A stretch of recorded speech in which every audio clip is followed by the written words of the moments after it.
plaisir de poursuivre ces investigations sur René Chikélé et les différentes étapes qui marquent son œuvre.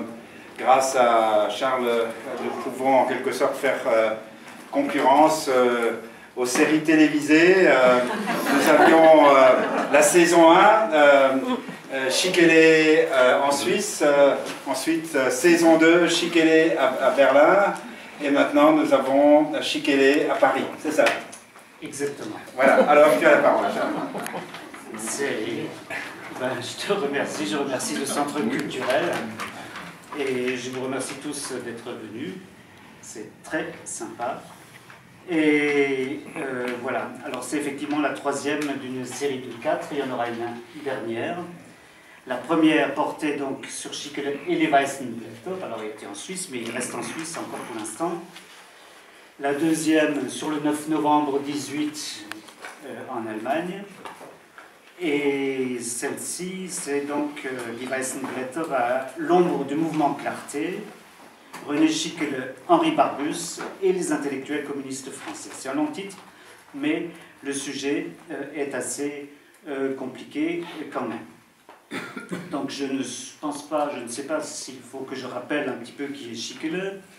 Né en 1883, c'est toujours la référence pour moi parce que c'est une génération en Alsace allemande.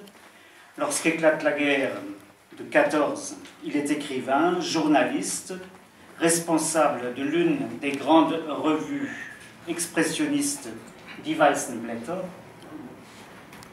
Renvoyé à sa double origine franco-alsacienne, il échappe pourtant à la mobilisation et émigre en Suisse avec sa revue et pour sa revue, dont il fait une tribune pour les esprits libres d'Europe. Le 9 novembre, René Chikélé met tous ses espoirs dans la révolution de février 17 en Russie d'abord. Octobre, il se tait. Et dans la révolution allemande du 9 novembre 1918 ensuite. Il esquisse alors son utopie d'une vraie révolution socialiste, à visage humain, dit-il, déjà, proclame sa foi socialiste et dit son espoir en une cité nouvelle, une cité qui serait pleinement humaine. Donc la conférence d'aujourd'hui, c'est la suite de cette histoire. C'est l'histoire du devenir d'une revue pacifiste allemande, Die Weissenblätter, après la guerre de 14-18. Die Weissenblätter cherche un partenaire pour ne pas mourir, parce que pendant la guerre, elle avait son rôle. Après la guerre, ça change un petit peu. C'était une revue internationale bien faite. Pour ne pas mourir, il faut qu'elle trouve des partenaires. Elle veut construire une internationale de l'esprit, comme d'autres construisent une internationale ouvrière. En France, un petit groupe autour de Barbusse a un projet symétrique d'une révolution de l'esprit, comme dit Barbusse. Peuvent-ils faire route ensemble?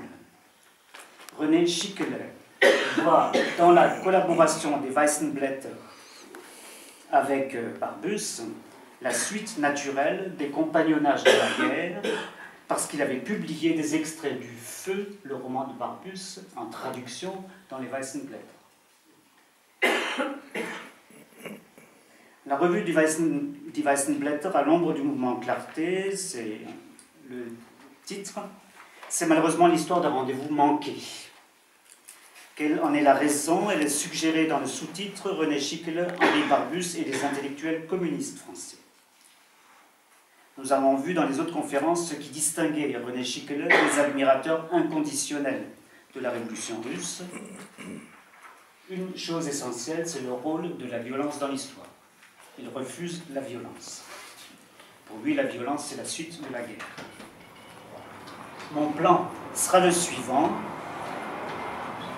Henri Barbusse, première partie, le mouvement Clarté et la France après la guerre. Deuxième point, l'Allemagne, René Chikélé et les Weissenblätter. Troisième partie, le voyage à Paris et les communistes français. Et la dernière partie, les sirènes de la révolution russe et la littérature.